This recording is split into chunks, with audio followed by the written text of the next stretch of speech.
I'm not your guardian angel, but I am going to tell you a movie about a guardian angel, and it's considered a classic.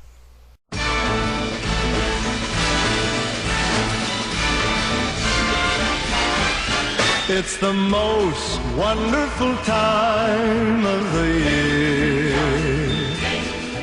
with the kids jingle belling and everyone telling you be of good cheer.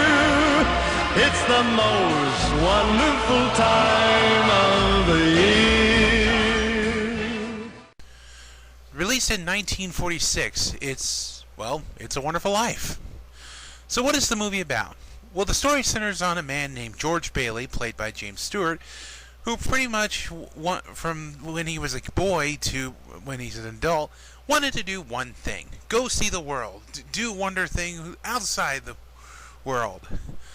But George, every time he wanted to do something that helped him out, someone would always need his help, and basically he would come to save the day.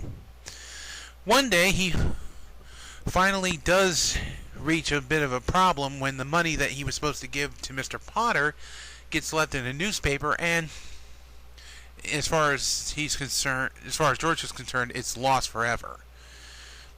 This is the straw that breaks George's back. The metaphorical straw that breaks the camel's back.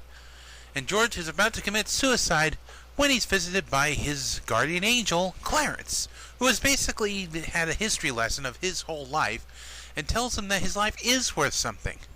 But George still doesn't feel that way, and so he wishes that he was never born. And against his better judgment, Clarence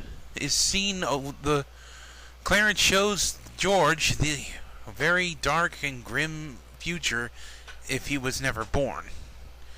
I won't tell you all the details, but let's just say it's not exactly uplifting.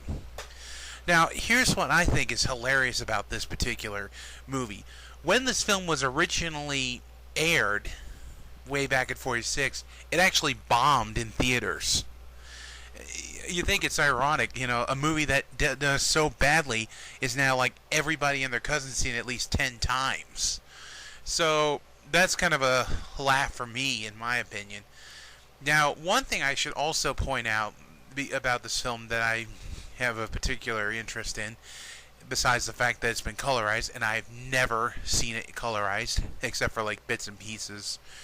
But the one thing I should mention is that a couple of years ago, I actually caught a play of It's a Wonderful Life, like an actual with people and everything, and it was kind of cool because they had to do it in like a short period of time, rather than what they did is they basically had Clarence show up at the start of the thing and basically be like, "Hey George, you remember this event and this event and this event?"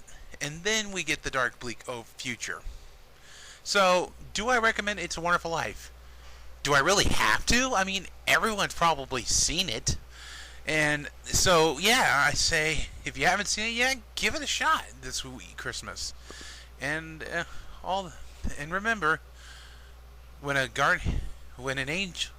bell rings, an angel gets his wings. So I hope you guys enjoyed this Christmas year, and I'll be back next year to do more fun for all. Until then, this is E Advance saying, Merry Christmas.